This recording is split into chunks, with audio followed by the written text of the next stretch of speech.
There is a revival happening in this country. We talk about politics and policies a lot, but there is a personal revival that is undeniable at this point that I am witnessing, and I think a lot of us are. And the evidence of this was highlighted in a recent Joe Rogan clip that went viral a couple of days ago. Is there a God? Did God make this? Or is God the universe? Yeah, but then who made God? And then that bothers me. Right, but like, does who it made that thing? Is that a thing that we think that, like, because we were born and we die, that we have these biological limitations that we attach to the universe itself? Wouldn't it be crazy if there wasn't something at one point in time? Yeah. That seems even crazier than there Right. always has been something. Because if it's just something, if it's just the nature of everything, there is always something, right? Right. It couldn't be nothing and then all of a sudden everything. That Right, seems... because what started that? What kicked that off? Exactly. What snapped its fingers? Like That's McKenna's great line. Terrence McKenna had a great line about the difference between science and religion is that science only asks you for one miracle. I want you to believe in one miracle, the Big Bang. It's funny because people would be incredulous about the resurrection of Jesus Christ, but yet they're convinced that the entire universe was smaller than the head of a pin, and for no reason than anybody's adequately explained to me. It makes sense. Yeah, no. Instantaneously became everything. Yeah. Okay. I can't buy that. I'm sticking with Jesus on that one. Yeah. Like, Jesus makes more sense. A simple line there at the end, but went viral, obviously. Because even the idea that Joe is expressing some level of belief in Jesus Christ was blowing everyone's minds. I really do love this conversation about Big Bang. I love these conversations in general. That's why I love these podcasts, because I can listen to them, because it's just like, sort of like people's discussions they would have if they had all the time in the world to just sit and like debate life. And that's what these long form podcasts literally can do. And I love that. It's like when I'm sitting around a bonfire like 3 a.m. Okay, guys, and then what about this? And just like discussing everything. I love it. But the idea of Big Bang too, of just being like, everyone says it, it's like it's Big Bang or it's creation. What if creation and God speaking things into existence, from a purely scientific perspective, they think it looks like a Big Bang, when really it's God doing things, That's always been my question. One of my late night thoughts. They say it goes like this, and then pff, what if that's God going, pff, I don't know. That's probably already been discussed. But every time I hear something about science, it never disproves my belief in creation and in God. It reaffirms it. That's why I love learning about science. Like, I used to sit in science class and they'd talk about the chimps or something. And there was so much of it that was beautiful and interesting and made me, be like, wow, creation is so cool. God is so cool what he created. But specifically with the chimps, they were going through, the process of the chimps becoming the humans, of course, because that's what they tell us happened. And they got to this one point and then it skips it gets to a certain chimp and then goes human. And there's the evolutionary thing kind of stopped. And I literally raised my hand and I was like, so what about those other, because you're showing these stages and all of a sudden the stages go dark for a couple, whatever amount of years, and then humans. And they were like, yeah, well, they don't know about that part yet. They haven't figured that part out of the equation. And I was like, okay, right. Right. So the part that they actually became the human, no one's figured that out, but they say that anyways. I mean, see, everything takes like a stretch of belief. I would say it's a faith in the process, a faith in... Right. It's like a faith in truth. It kind of is sort of a faith in God. Yeah, it's like there's a faith in something, and then people are going to debate what it is. But I love how Rogan just put it so simply. Well, how Terrence McKenna put it so simply of like, both of those things require an act of faith, an act of belief in something that you will never, while you're in the human flesh on this earth, will be able to fact check. But you can through other things, and that's what believers obviously have done. But that's apparently what Joe Rogan is doing. I can't get over this. Many people who have been listeners of Joe for a long, long time know that he is constantly debating and has a lot of skepticism and questions. And in the past, I've heard him scoff or laugh at Christian beliefs and messages. But now on his podcast to over 11 million listeners per episode, he is suddenly pronouncing the name of Jesus. And I am so excited about this news. With Joe specifically, many believers who have been watching his show have been praying for him as he slowly starts to open up to the idea of Christianity. If you've been a hardcore listener, you have been able to pick up on him being more open to questions about faith in recent years. And I know in the past, he was an atheist, I believe, or maybe he still says he is, or agnostic. Colton, do you know which? I thought he was That's an the atheist. last I heard. Yeah. Yeah. He did say he was an atheist. Yeah. Okay, so that's makes sense as to why I'm so surprised. Like, it went from that a couple years ago to I'm sticking with Jesus. And so back in January, Joe had a Christian apologist named Wes Huff on his podcast, which I didn't know about Wes before that podcast and before recent viral things that have happened.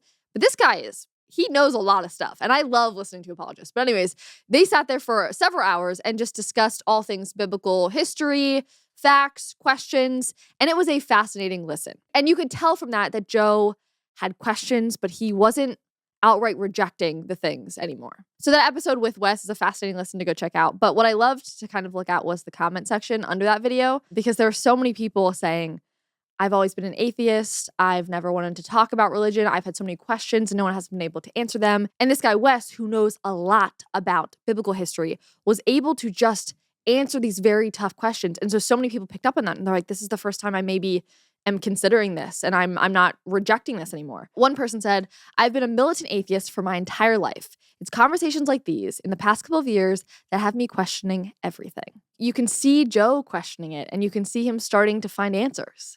And I think that's really exciting. And like I was saying, because a lot of believers have been rooting for Joe and have been wanting him to see the truth, they were posting a lot of TikToks back when this first went viral with Wes Huff, thinking about how one of the biggest podcasters in the world just exposed millions of people to the gospel. And if just one person turned to Jesus, all of heaven rejoiced. Luke 15:10. I mean, that's what's cool. Even as Joe is on this journey, he's helping other people along on various points of their journey start to learn about Christianity. He's giving a platform to someone like Wes, which I bet he wouldn't have done a couple years ago, you know? Why would he have wanted to sit there for 3 hours and talk to a Christian apologist who can answer every single one of his questions? One person said, the Holy Spirit is chasing down Joe Rogan. I've been saying this for months. I too have been picking up on this slowly but surely as he opens himself up to more differing political beliefs. He also started to do that with faith. If anyone followed Joe Rogan, you can actually witness Jesus calling him, and it is amazing. Got me this year too. I saw other people saying, if he gets Cliff Knechtle on there, which is a phenomenal debater with the Christian faith, he goes on college campuses and talks to kids. It's fascinating. But they're thinking if Cliff comes on there, like, end of story, Joe is a believer after that, which it's cool because Joe is someone who loves conversation and he loves long conversation, hours and hours of debate and just stewing on ideas. And the fact that someone like Joe, after all of that debating, after those conversations, his job is to literally converse with any and everyone, that he's coming to this. It's so exciting. Regardless of where you are on your faith journey, it's important to talk about, to have these conversations because this is a very important topic. Just like your liver is important inside of your body. Did you know that your liver handles over 500 different functions in your body? So it is important to keep it healthy with Dose. And Dose isn't just another generic weak supplement. It is backed by hard-hitting scientific research to support your body's most crucial filter. And the results speak for themselves. Clinical trials showed over 86% of people got major improvements in their liver enzyme levels. One shot of Dose packs the same punch as 17 shots of turmeric juice. It's designed for peak performance, supporting energy levels, digestion, and overall liver function. And there's no BS ingredients either. It's clean, sugar-free, and engineered to deliver results. So start giving your liver the support it deserves. You can save 30% on your first month of subscription by going to dosedaily.co/Conrad or entering Conrad at checkout. That's dosedaily.co/Conrad or enter code Conrad at checkout to get that 30% off, that savings. Let's get back to talking about the savior of the world. Bad transition, but I'm going to use it anyways. Okay. Now, the same week that Joe made that statement about Jesus on his podcast, Wes Huff just went on Andrew Schultz's podcast, Flagrant. And again, he sat there and extensively talked for hours and hours about Christianity. I listened to that podcast as well and learned so much. It was Andrew Schultz, who is a secular comedian. This isn't some niche Christian whatever. It has nothing to do with Christianity, these podcasts. And he sat down with Andrew Schultz and then all of Andrew's squad, which consists of 4 or 5 guys. One is Hindu, one is agnostic.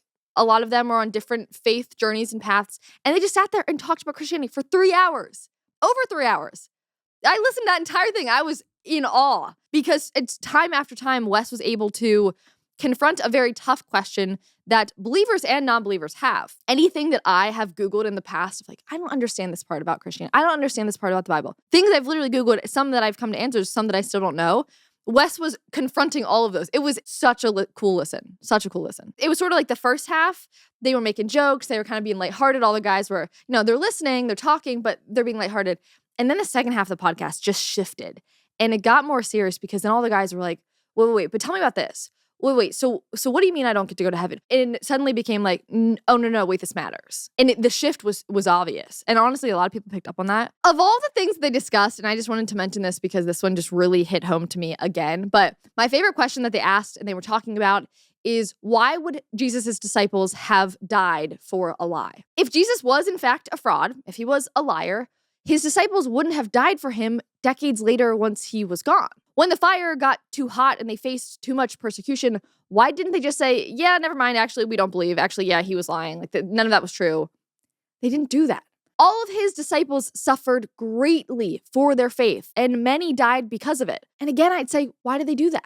And why, for centuries, did the early church face vicious persecution and still continue on if it was all in vain? Another thing I learned last night when I was listening to these, there was acts to fully try to just wipe out all of Christians. And one of the kings at the time back then, like post Jesus, used Christians as lamp poles. They would burn them on stakes so that you could see where you're going at night. Why would Christians have gone through that early on? Like, it could have just simmered out and died. You know what I mean? If there wasn't something there.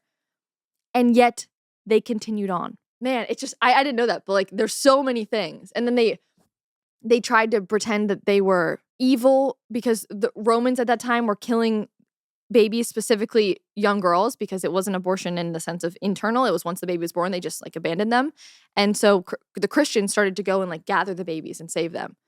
And then they started to try to paint the Christians as people who were actually killing babies and using their that part I guess I didn't even understand. It was just so insane that like they were trying to then vilify the people who were saving the babies, which again, that tracks with the modern day.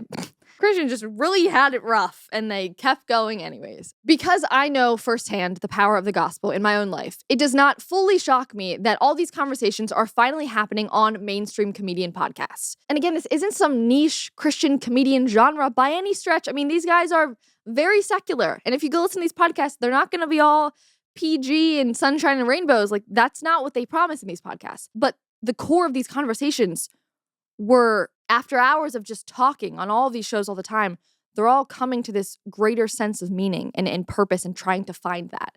And I think that's really cool. One person under Andrew's podcast said, what an enormous shift in culture when comedians and podcasters want to talk to famous Christians as opposed to it being a niche thing. Not even a famous Christian. I didn't know who he was. But an apologist, someone who can debate and who knows a lot about history. Another person said, is it just me or is Christian discussion at a peak in the last 6 months in the mainstream? We are seeing data that shows that young men are leading this religious resurgence, that they are just starting to go attend church again. They're starting to want religion again. And I guess that makes sense then in the podcast that they're listening to. It's Theo Vaughn openly discussing his thoughts and questions about God. It's George Jenko's podcast exploding on the charts in pop culture right now, even with the fact that he is a Christian and openly talks about his faith in every single episode. And now you have someone like Andrew Schulz sitting down with all of his friends and a Christian apologist to ask the most comprehensive, specific, difficult questions about faith for over 3 hours. I mean, what is happening? And then this from Rogan. We are watching the power of truth, the power of the gospel start to wash over these cultural figures who are the same ones open to thinking, to having discussion, to debating and pushing back on ideas. And after months and years of doing that, they are all starting to find ways to this conversation and to Jesus. It's affirming to a believer to be like, yeah, even if you want to debate it and you keep fighting it, they're still finding their way there. And that is something to celebrate. Thanks so much for watching today's episode. If you want more content like this, make sure to subscribe to our channel and like this video if you enjoyed it. And last but not least, if you want more content, you can also follow me on my personal accounts, as well as our new comment section Instagram. See you guys in the comments.